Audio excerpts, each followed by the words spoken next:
Ada pertanyaan kecil sini, bolehkah laki-laki berbohong pada istrinya? Ini karena banyak sering terjadi dalam rumah tangga ya. Jawaban beliau umum dulu, ya boleh.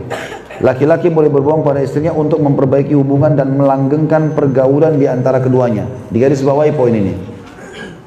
Jadi bukan bohong berdusta melakukan maksiat, bukan. Tapi dia di sini maksudnya adalah bagaimana dia melanggengkan hubungan di antara keduanya.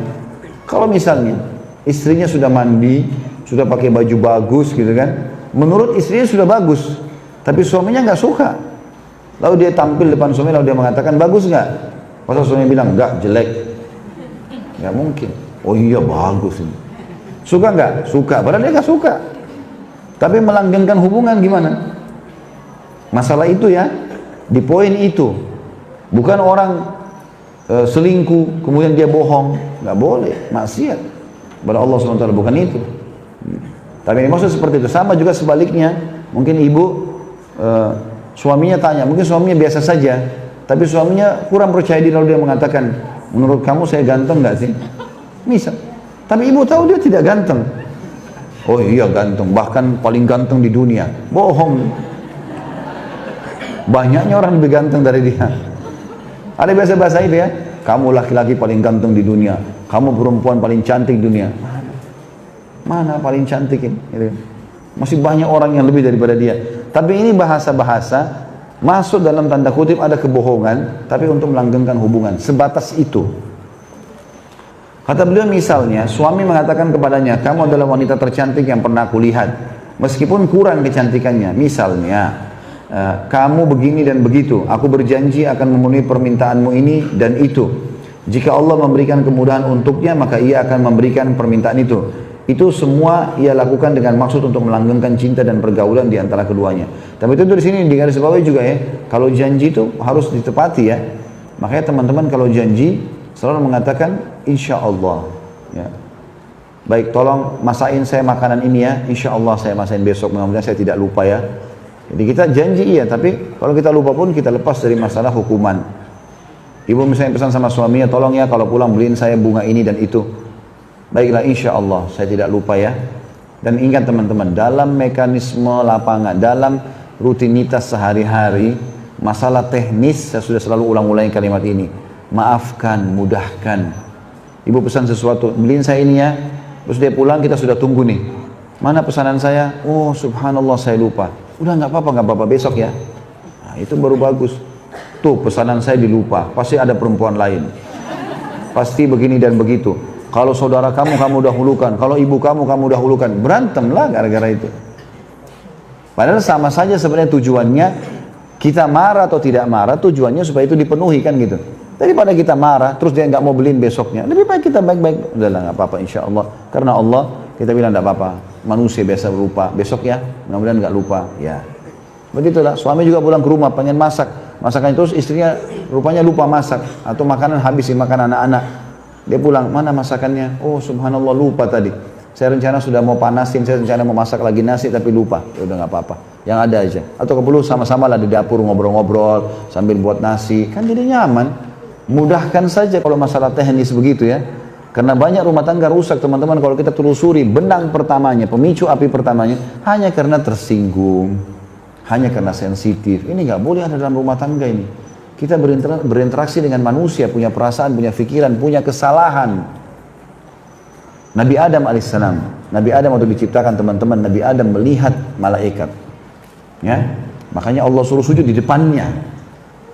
Nabi Adam alaihissalam ya, dimasukkan ke surga oleh Allah Subhanahu wa taala. Walaupun khilaf di antara ulama panjang lebar masalah apakah itu surga nanti yang kita huni atau bukan, gitu kan.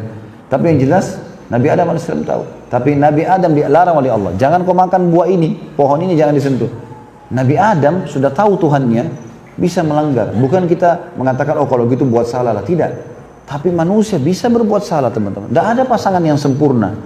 Nggak mungkin. Ya. Nabi Yunus alaihissalam tinggalkan kaumnya sampai Allah hukum dimasukkan di dalam perut ikan paus gitu kan. Dia tidak, menurut kacamatanya atau pandangan Nabi Yunus tidak salah. Kenapa? Karena Nabi Yunus AS waktu disuruh datang ke wilayah Nainawah, sebuah wilayah di Irak, dakwahi penduduk Nainawah itu. Nabi Yunus salam pergi ke sana. Dan perintah Allah tidak boleh tinggalkan. Semua nabi nggak boleh tinggalkan lokasi dakwanya walaupun harus dibunuh oleh kaumnya sebelum ada perintah Allah. Nabi Yunus salam lihat didakwahi pengikutnya, penduduk daerah tidak ada mau dengar, menyembah patung-patung besar, nggak boleh, haram, nggak mau dengar. Nabi Yunus salam hanya berdoa sama Allah, ya Allah mudahkan saya dapat lokasi lain nih, jangan di sini. Tapi Allah belum turunkan wahyu. Nabi Yunus pergi, inisiatif dari dia, bukan niat membangkang sama Allah ya, cuma pergi tinggalkan. Tapi dihitung kesalahan. Kenapa dia tinggalkan tanpa izin? Akhirnya dia naik di atas kapal, niatnya mau cari lokasi dakwah baru loh ini. Karena di situ kaumnya menolak. Maka yang terjadi, Allah SWT buat ombak besar menghantam kapal tersebut, dan pada saat kapal lagi sudah mau tenggelam, kata kapten kapal ini nggak bisa, harus ada barang-barang dibuang. Dibuang semua barang-barang, masih berat.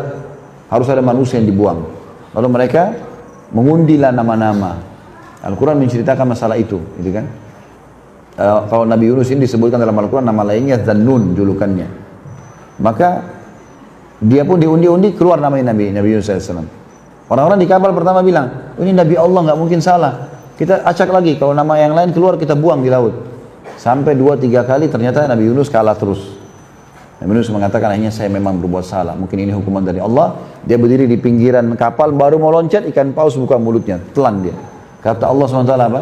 Kalau bukan dia termasuk orang yang berzikir kepada Allah, maksudnya dia memohon ampun, ya, maka dia akan tinggal di perut ikan tersebut sampai hari kiamat.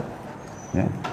Banyak orang melakukan kesalahan-kesalahan. Jadi manusia itu bisa berbuat salah. Bukan kita benarkan kesalahannya. Salah tetap namanya salah. Tetapi manusia bisa buat salah. Jangan teman-teman berpikir kalau saya berumah tangga berarti saya mau pasangan yang sempurna tidak pernah buat salah. Nggak mungkin. Manusiawi orang buat salah. Tetapi yang benar adalah orang buat salah itu bukan karena disengaja, kemudian dia minta maaf. Kita juga yang benar kita memaafkan. Dan setiap kali ada masalah teman-teman, buka lembaran baru. Udah kita punya masalah nih, selesai urusannya pada saat itu. Udah saling memaafkan, tutup dah lembarannya. Sekarang buka lembaran baru. Seperti kita orang baru nikah, bukan lagi yang lalu-lalu. Gak usah sebut dulu begini, dulu begitu, itu enggak usah. Dulu ini sudah selesai. Kata Nabi SAW, at-taubat tajubu ma qablaha, taubat membersihkan semua masa lalu. Itu sudah selesai maksudnya. Karena kita nikah sama manusia, itu penting untuk digarisbawahi. Imam Muslim berkata, rahimahullah, meriwayatkan dari Ummu Kalthum, ia mengatakan, aku tidak pernah mendengar Rasulullah SAW memberikan keringanan sedikit pun dari berdusta kecuali dalam 3 perkara. Seseorang mengatakan sesuatu yang dimaksudkan untuk mendamaikan, seseorang mengatakan sesuatu dalam peperangan atau siasat perang, dan suami berbicara atau berbohong kepada istrinya, atau istri berbicara kepada suaminya. Ya. Jadi di sini hadis ini sebenarnya menjelaskan tentang masalah bohong yang dibolehkan, mendamaikan 2 orang yang sedang bertengkar. Misal A sama B lagi bertengkar. Kita mau perbaikin, ini masalahnya besar kalau dibiarkan. Maka kita datang kepada si A. Menurut saya si B sudah merasa bersalah, tapi karena dia lebih tua dia nggak mau mulai. Padahal sebenarnya si B nggak bicara apa-apa sama kita. Kita datang kepada si B mengatakan bahwasanya si A juga merasa bersalah, tapi karena dia lebih muda, dia nggak tahu harus mulai bagaimana. Kemudian bertemulah mereka saling menyangka kalau ya satu sama yang lain sudah merasa bersalah, maka mereka jadi baik hubungannya. Seperti itulah. Yang kedua adalah orang yang mengatakan atau orang yang mengatur siasat perang. Ya. Kalau ada orang Islam ditangkap oleh musuh, ditawan, lalu ditanya berapa jumlah pasukan Muslim? Jumlahnya misalnya 500, dia bilang 5.000. Siasat perang, maka itu tidak ada masalah. Dan yang ketiga tadi ini, berbicaranya suami istri, tapi dalam hal pujian, melanggengkan hubungan, ya. Jadi bukan kedustaan-kedustaan yang banyak difahami oleh sebagian orang. Karena semua rumah tangganya kebohongan-kebohongan yang salah. Kata beliau, jika demikian, bolehkah istri berbohong kepada suaminya? Jawabannya, untuk menunjukkan cintanya kepada suaminya boleh. Sebagaimana dibolehkan bagi laki-laki. Misal, ia mengatakan kepada suaminya, kamu adalah laki-laki paling tampan yang pernah aku lihat, meskipun wajahnya kurang tampan. Misal, istri tidak boleh bermaksiat kepada Allah lalu mengkhianati suaminya. Kita berlindung kepada Allah darinya. Kemudian dia berdusta padanya. Tidak boleh istri pergi selingkuh sama laki-laki lain, baru dia bilang, oh kan dalam Islam boleh bohong untuk melanggengkan hubungan. Kamu dari mana tadi? Oh saya dari salon. Padahal dari mana tadi sama laki-laki lain? Nggak boleh ini. Ya. Ini haram. Wanita yang suka berdusta pada suaminya baik dalam perkara kecil maupun besar, maka suami tidak merasa aman di sampingnya. Karena Nabi SAW memperingatkan agar jangan berdusta. Sebagaimana diriwayatkan oleh Imam Bukhari Muslim, Nabi SAW bersabda, "Inna sidqa yahdi ilal bir, wa innal birra yahdi ilal jannah, wa innal rajula la yasduqu hatta yakuna siddiqa, wa innal kadiba yahdi ilal fujur, wa innal fujura yahdi ilal nar, wa innal rajula la yakdzibu hatta yuktaba indallahi kadzdzaba." Sesungguhnya kejujuran itu menuntun kepada kebaikan, dan kebajikan itu menuntun kepada surga. Orang kalau jujur, dia akan selalu baik. Walaupun pahit awalnya, tapi aman. Saya salah. Kamu begini ya, selesai. Clear pada saat itu kan. Walaupun berat, tapi selesai. Akan menuntun kepada kebajikan, jujur itu. Sesungguhnya kejujuran akan menuntun kepada kebaikan, dan kebaikan akan menuntun ke surga. Seseorang benar-benar berlaku jujur hingga ia menjadi orang yang jujur. Sebaliknya, dusta itu menuntun kepada dosa, dan dosa itu akan menuntun ke neraka. Seseorang benar-benar berdusta hingga dicatat di sisi Allah sebagai seorang pendusta. Artinya kalau orang rutin dusta dari bohong ke bohong terus, maka nanti bisa jadi pendusta benar dia. Ya, walaupun dia tidak bermaksud itu. Wanita yang menjadikan dusta sebagai sarana untuk keluar rumah dan berlaku bebas, maka sesungguhnya wanita tersebut berdasarkan hadis tadi menjadi orang yang berdosa. Suami tidak rela bergaul dengan wanita yang berbuat dosa. Kita berlindung kepada Allah darinya. Betapa banyak dusta telah menghancurkan banyak sekali rumah tangga.